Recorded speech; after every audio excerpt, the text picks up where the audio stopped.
We're here today in the Galleria of the First Wisconsin Center in downtown Milwaukee with Professor Narendra Patel. Professor Patel is a sculptor who has created the 6 metal reliefs that are hanging here in the Galleria. We're going to talk with Professor Patel about the artwork today and with some of the other people who are involved in bringing it to the First Wisconsin Center, as well as getting some of the reactions from people who work here at the First Wisconsin Center. Professor Patel, when did all of this begin? In April 1987. Okay. We're going to look now at some of the work as it progressed, and Professor Patel and I will discuss this for you. Professor Patel, your reliefs were designed specifically for the walls of the Galleria. What were some of your main concerns as you developed your plan? I wanted to take care of basically 2 things. First one was to take care of the traffic pattern and guide the people in a certain direction. So I came up with a form which has certain shape which would indirectly affect the people to feel like going in one direction. Second one is to take care of these huge walls. Each wall is very large, and if I try to make a conventional mural, then it would be huge square or huge rectangle, which would end up in a large number of square feet. It would be more time consuming, and at the same time it would be more expensive. So what I did here is come up with a shape which can fit well in the huge rectangular wall, but all together would become a smaller in number of square feet.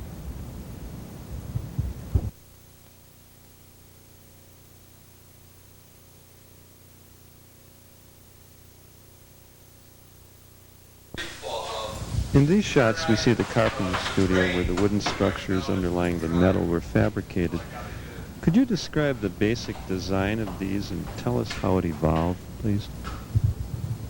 In the previous years in my large work, I had tried just plainly gluing the metal on plywood, and I experienced that it warps very badly.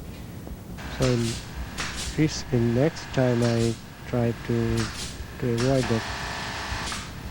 To solve the problem of warping, I came up with the idea of putting a grid system, which is kind of a structure which controls that warpage. And then it was successful, and I now generally continue that system on all my large work. Only difference in here is outer edge of the mural is concave and convex curves. In order to edge that curves, it needed either to bend the wood or take a large piece of wood and cut it. So I thought that maybe it's a good idea to use that steam bending process, which has been already developed by furniture manufacturers. So we made our own steam bender and bent the wood.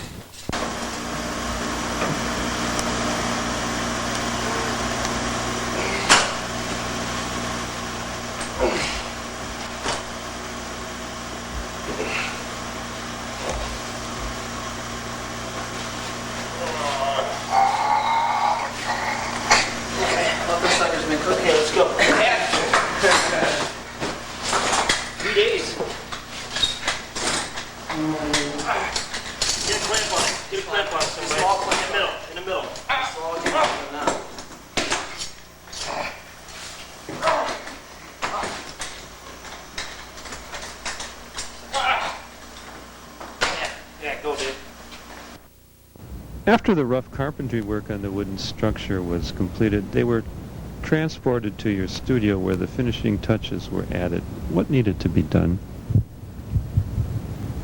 There were some irregularity coming in the either on the top of the surface or on the side outline of the panel.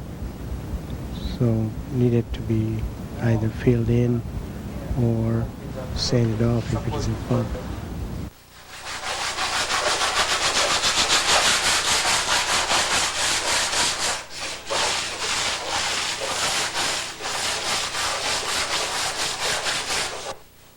When that was done, you were ready for the first process, which involved metal. Could you tell us what you're doing here? Here, we are doing is covering the side of the panel first, which is copper strip, which is a little bit wider than the thickness of the panel, and we are gluing it with the contact cement. Main problem is to contact it with the margin left on both edge to fold it over on the top and the bottom, which is very tricky business. In order to do that, we arrived at this block system, which we put it over after putting the contact cement on the side of the panel and on the coppers. Before we contact it, this block stays as a barrier, and at the same time, when we put the metal on the blocks, which has its own top margin side put on, so we hold it on the edge of the blocks, and then from middle of the length of the panel we start contacting it, so it comes out perfectly even with the left margin on both edge, which we fold it over with wooden block and metal stainless steel bar.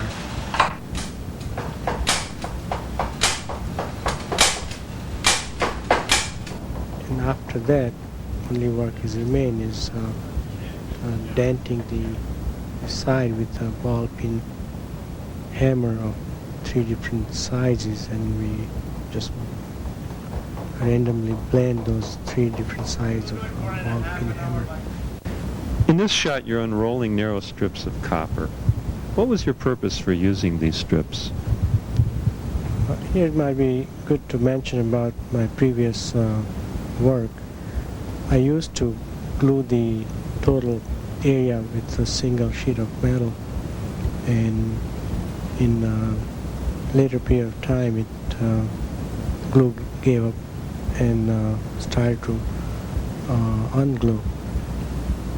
So this time I came up with this idea of breaking down each area with a small segment which can be connected with a solder, and these strips we are putting is a kind of connecting boundary, which later on gets soldered so that both the connecting metal can be all in one piece.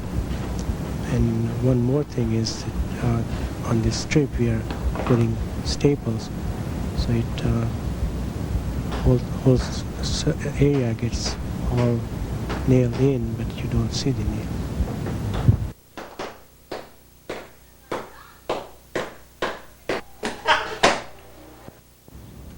After attaching the copper strips, then you were ready for the sheet metal pieces. Could you tell us about this stage of the work? Here we are preparing for cutting the metal in right shape and sizes. In order to do that, we are first preparing the paper cutouts, which we use it as a template to draw the lines on the metal. After line has been drawn, we use electric shear for a rough cut, and after that we use a hand shear to make the final cut.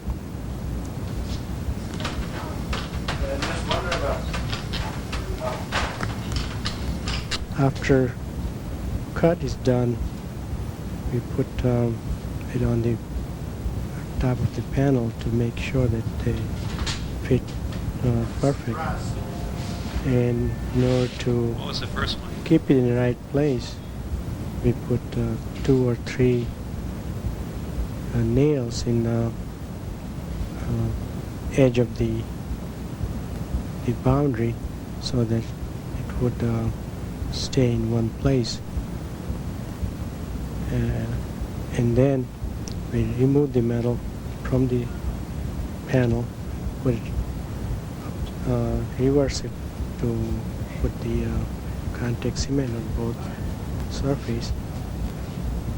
After contact cement is dried and ready to be contacted,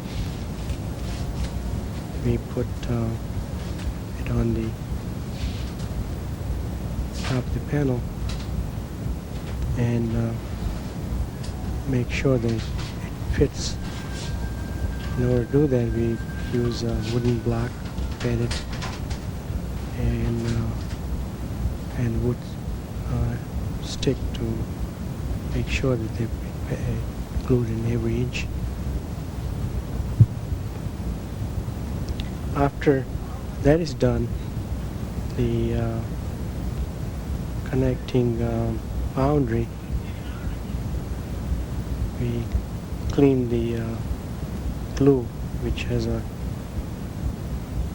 surface for soldering. Now, when the sheet metal pieces were glued down, you could begin the soldering. How was this done, and what problems did you have to overcome? First of all, I had to find the right solder and the right flux, because here I'm going to solder 3 different metals which reacts differently in soldering, and mainly stainless steel is very difficult to solder, so I had to find right solder and the right flux, which is a very strong acid-base flux, which helps solder all these 3 metals.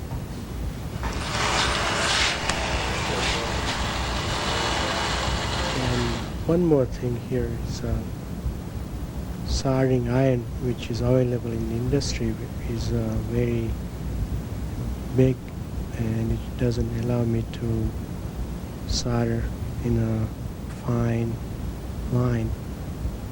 So I had to modify the iron.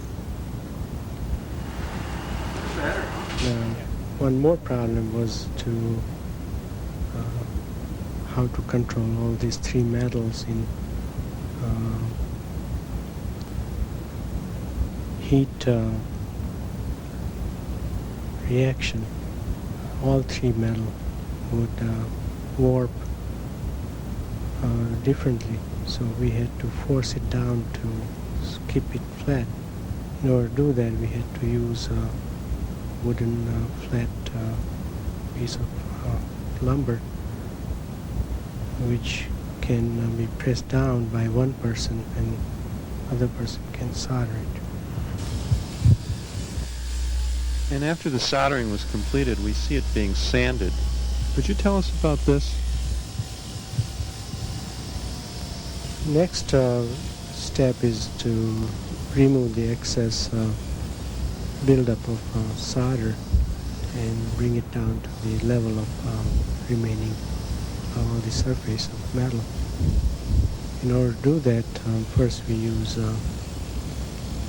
orbital sander, which is a disc which rotates in the irregular orbit, so so it would not repeat the same pattern, so it would not create distinctly parallel scratches.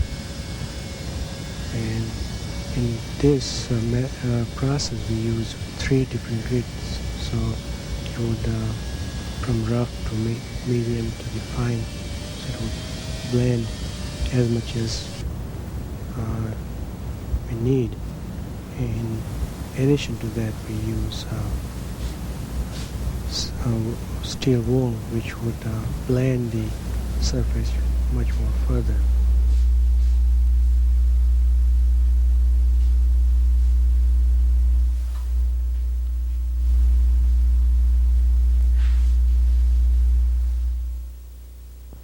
With all the sheet metal pieces attached and the solder sanded down, you then added an important visual dimension to the metal surface. Could you explain this process for us? This process is for creating a 3-dimensional illusion. In order to do that, needs to create a series of parallel scratches with a curvilinear line, which gives that illusion. In order to do that, we had to make a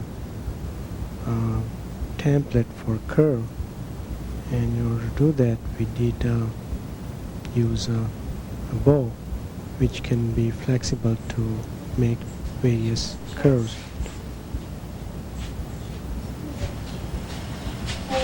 After using this bow for our guideline, we use a small strip of paper to make series of sketches.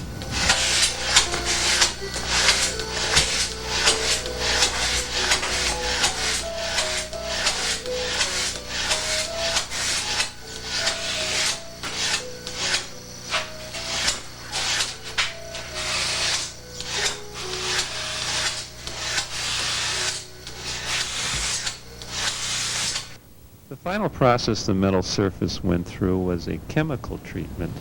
What did this produce? After the scratches are done, metal looks real clean and has no any tonal values or any metallic colors. In order to achieve that, needs chemical treatment. You just want to leave it on for a brief moment, is that it? Started, huh? Already. It looks like Matter that's of- from the acid.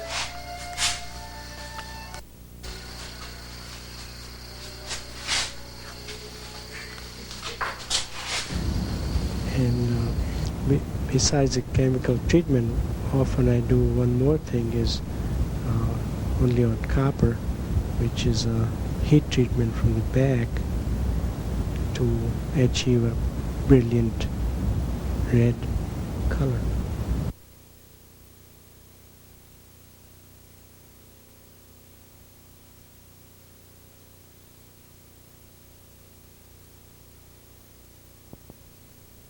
Now we see a relief out of your studio in the process of having the finish applied. Could you tell us about this? After this tarnishing is done and the way all the color composition is achieved, need to be made permanent. Because of this is a tarnished metal, with the air and time it can keep on tarnishing, and we cannot tell how far it can go and how much it would tarnish. In order to make it permanent, we put clear acrylic lacquer, which cuts off the contact of air,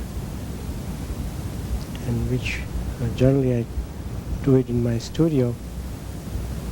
Being this work really large, I took it to artistic plating, and is a specialized company expert in this field.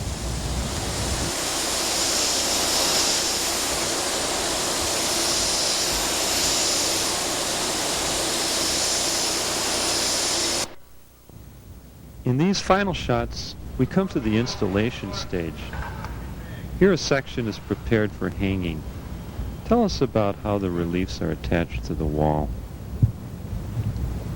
Installation is done by putting two matching cleats. One is on the wall and the other one in the back of the panel. After both the cleats are put, it's just a matter of lifting the panel, putting it against the wall, and sliding it down, and it locks by itself. Chip, we have to come down 3 feet. Yeah, it's gotta be turned right. Keep turning. Keep turning. Keep turning. You gotta lift your end up some more. Right above. That's right here. And he was in the middle part. That's not him. So you got a visual line where it is. We got to go past that point and come in towards me. You have to cut. Why do you want to go that far over now? You got to push that too much and go. Okay. Push me in. Watch him now. Yeah. Can you lift it? Uphill here, guys. Well, thank you very much, Professor Patel. It's my pleasure. Okay, we're here with Mr. Kevin O'Connor at the First Wisconsin, and we're getting his view of the artwork today. Would you like to comment on the artwork? Well, I think each art in itself is something an individual experience. When the sculpture was being installed in the bank, it was kind of interesting to watch the pieces come together and see how they would fit. And I think, I authored a art in public places ordinance for Milwaukee, where we have, and I strongly believe that its presence enriches life and makes you think. And as I've gone through the bank on a daily basis, I like to study particularly the light pattern. I think what I enjoy most about is the way the material is polished and gives a different light pattern to it as the sun moves over, and it kind of makes the piece kinetic, which I don't know if that was originally the way it was planned to be. Okay, thank you very much. It looks like something anyone can do. Yeah, just take a bunch of pieces of metal and stick them together. I mean, to me, real art is like Rembrandt and Michelangelo, Da Vinci. Well, something represents something real, not abstract. Right. Modern art says nothing. It's just there. There's nothing. Doesn't convey any meaning, or does it? Maybe I'm missing something, but just the colors, the shapes don't do anything for you. Not a thing. Okay. Thank you very much. Okay, we're here with Mike Williams, who works for Elan Insurance in the First Wisconsin building. Actually, I work at the Juno Square building, which is adjacent to the First Wisconsin Bank building downtown. Okay, but you have seen the artwork here in the Galleria. Oh, every day I see it when I go to lunch. I enjoy it. This is part of what makes me feel good, just to walk through the Galleria, just to look at all the beautiful artwork. Okay, thank you very much. Thank you.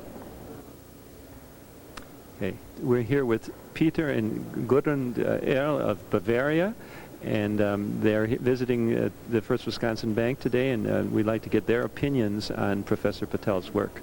Okay, would you like to comment? Yes, I like it. You like it? Oh, I say it in German, yes? Ja. Yes. Ich finde die Bilder wunderschön. Sie passen auch sehr gut in den Raum und ich sehe darin Vögel und Fische. Und auch die Farben sind meines Erachtens wunderbar. Dankeschön. Do you have anything to say? Yeah, well, in some way, what she says is my opinion as well. As she said, it reminds her of birds and fish and so on.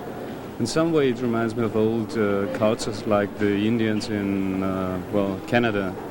They have these forms, and, especially the forms. Another way, it reminds me of, you can say your country. The surface of your country, or you can have the mountains, which is in copper and brown here. You can have the, agriculture, the fields, this kind of strip farming, as you can see it here in the green colors. well, maybe this year stands for the lakes or so. That's how I see it. Thank you very much. Okay, we're here with Laura McDowell, who works for the First Wisconsin Bank, and you've seen the artwork every day for the last year now. Yeah. And what is your opinion? I really like it. I think it kind of enhances the Galleria level. It's obviously too big to put in my own living room, but it's real pretty here in the building. Okay. Thank you very much. Yeah, you're welcome. Thanks. I'm here at the Milwaukee Art Museum with Ginny Knight, who is Director of Art in the Working Environment, a program at the Milwaukee Arts Center. Mrs. Knight, could you tell us a little bit about your program, please? The purpose of our program is to give maximum exposure to Wisconsin artists, and we attempt to do this through placing their artwork in Wisconsin corporations. In addition to that, we give lectures and tours to all corporations, to their employees, about the artwork that we place in their settings, so that people who might not have an opportunity to be exposed to artwork are able to see it and live with it every day. How did Professor Patel's work come to be chosen, and what was your role in that with your program? Mr. Keel was looking for artwork for the Galleria, and I was fortunate to be able to make a presentation to him. We represent over 200 Wisconsin artists who are selected through a jurying process. I prepared a slide presentation for Mr. Keel and his committee, and from the slide presentation they selected about 10 artists, and 5 of those were then selected to do a proposal for this particular setting. And Mr. Patel was the final choice of the group. All right. Thank you very much. Thank you. I'm here today with Mr. Hal Keel, the former chairman of the board of the First Wisconsin Corporation, and we'd like to find out some more about Professor Patel's work, so I'm here to ask him about some of the background to how Professor Patel's work was chosen and became a part of the First Wisconsin building. Mr. Keel. Well, we, I think, started this project by deciding that we would like to have some artwork on those walls in our Galleria area. And we asked Virginia Knight of the Arts Center to assist us in selecting an artist. And Virginia brought us a number of artists who worked in a number of different mediums. And we looked at those different samples of the artwork which were presented to us. And as we were looking at those, actually, we referred to Professor Patel's work as our heavy metal artist, because, as you know, he works in metal. And ultimately, we selected him as our artist in residence to create these wonderful things which are now in our Galleria. And that's how the process went forward. Okay, then you dealt with Mrs. Knight from the Art Museum, and how many artists were involved in the competition, so to say? Well, there were half a dozen or more whose we had samples of their work and looked at and made our ultimate selection from. And you're very satisfied with your choice, I assume? We are very pleased. Okay. Came out just wonderfully well. Okay, behind us I see a model of one of the sculptures. Could you tell us a little bit about this? Well, when we made the decision, why we asked Narendra to make for us a maquette so that we could see what the finished product was going to look like. And he made this model for us, and the larger size is now down in our lobby. And when I moved my office to this location, I brought this along because I thought it was a wonderful piece of art, and I wanted it in my office. Okay, well, thank you very much, Mr. Keel.